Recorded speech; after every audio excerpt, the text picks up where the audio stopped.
Hi guys, welcome back to Day of the Dead week. We are going to be reading 3 stories that are related to the holiday. So this one is called Dia de los Muertos.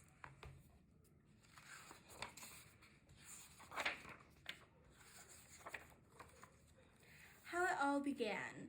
Aztec people once lived in Mexico. They held a festival to celebrate the dead. It lasted a whole month. The Aztecs believed that the spirits of the dead returned at this time. People rejoiced that their loved ones were visiting. They celebrated and danced. Skulls were part of the festival too. They were symbols of death and rebirth. Spanish people arrived in the 1500s.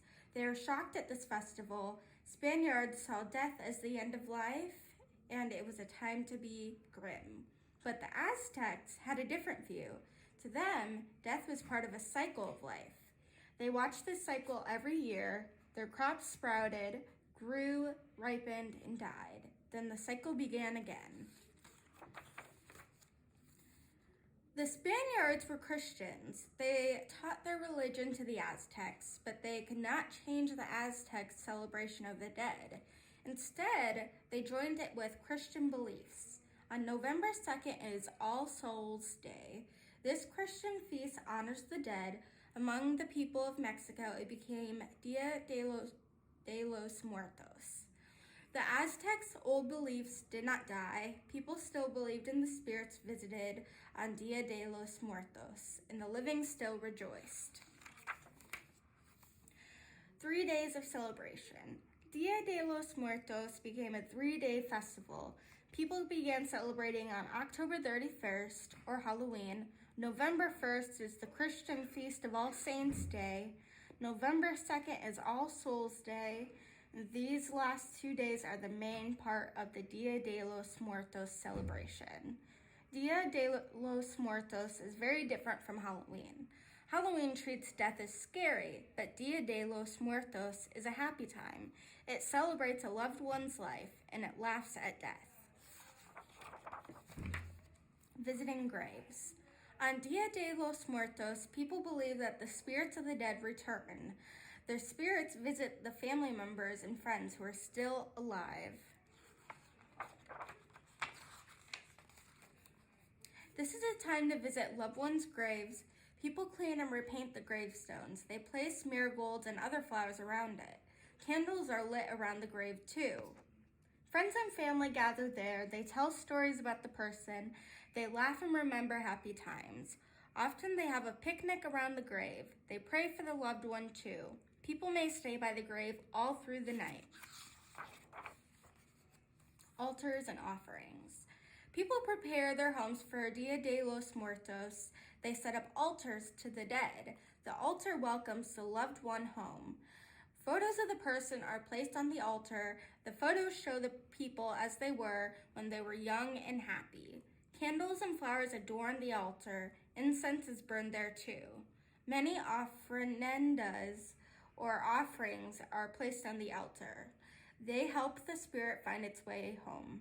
Ofrendas may include the person's favorite objects. If the person was a child, there are toys. Favorite foods are set out. So are the bread and skull-shaped candy. Colorful paper is hung above the altar. It's called papel picado. The paper is cut into pretty designs. Happy skeletons. Skeletons are everywhere during Dia de los Muertos. They are called calacas. Skeleton pictures are favorite decorations. What are the skeletons doing?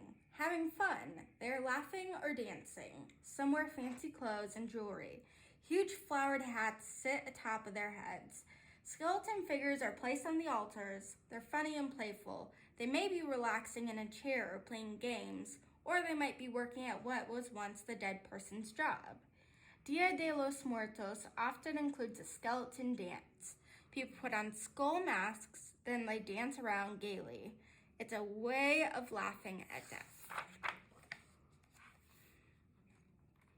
And here are just 2 poems.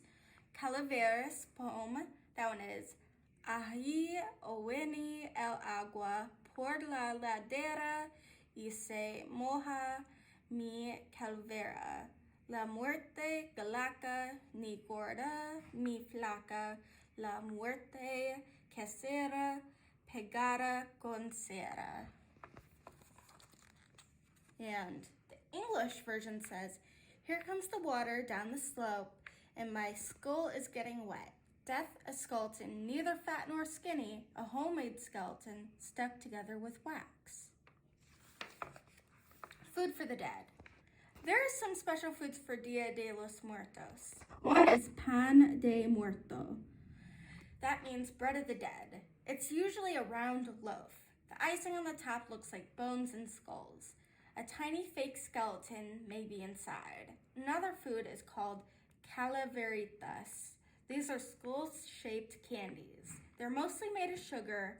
A dead person's name is on each piece. Both pan de muerto and calaveritas are placed on the altars. They are sweet treats for the dead.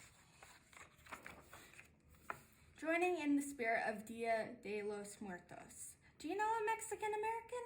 Ask him or her about family celebrations for Dia de los Muertos. Is there a Mexican neighborhood in your community? Find out if it holds a Dia de los Muertos festival. If so, go and enjoy the colorful sights.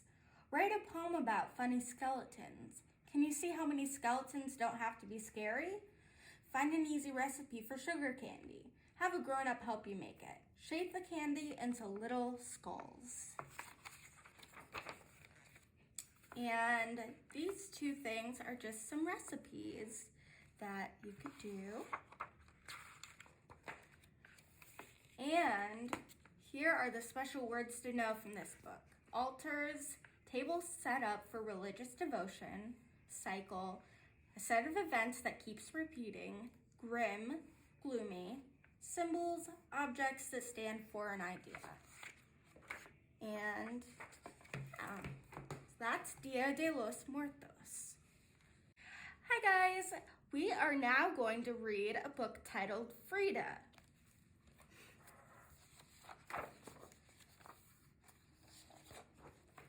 Frida enters the world.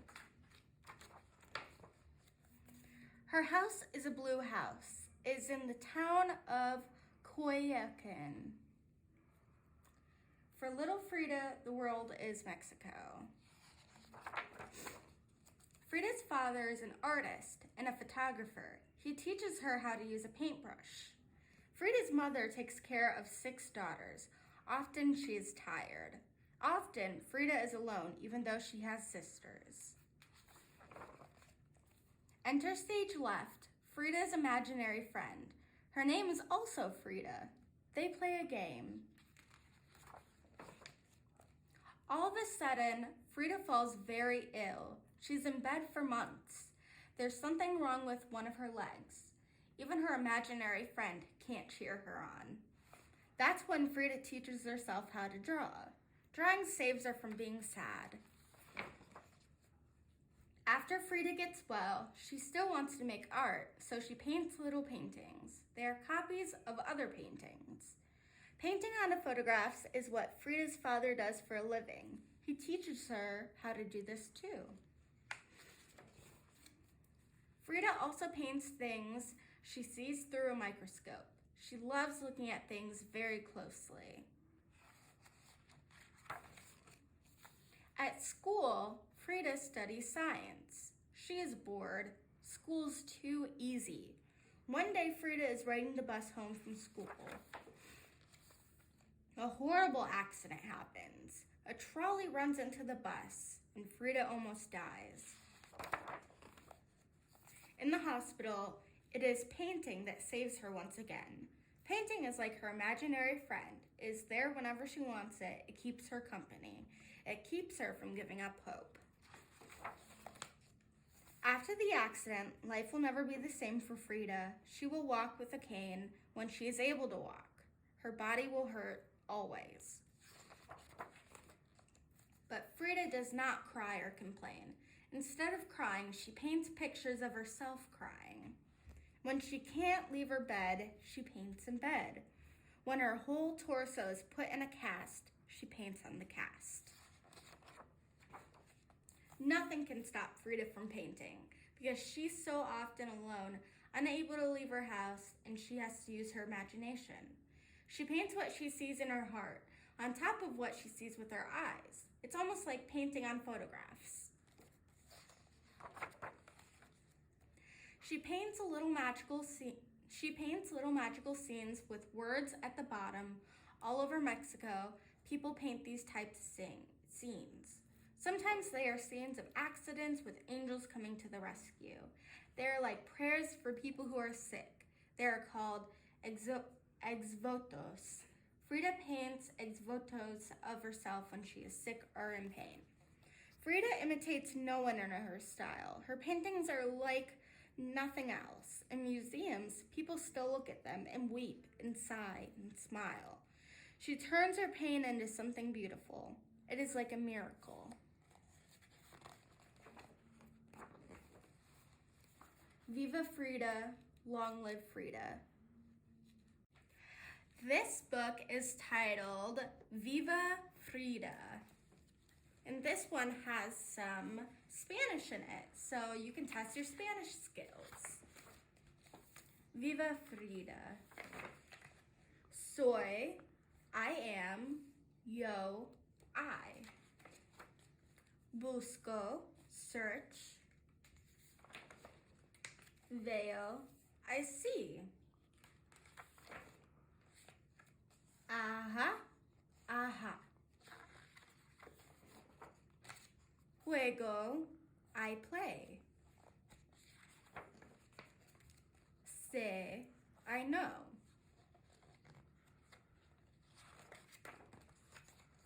Sueño, I dream.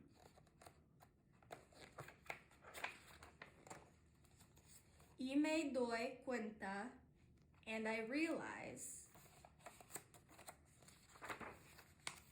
de que, that,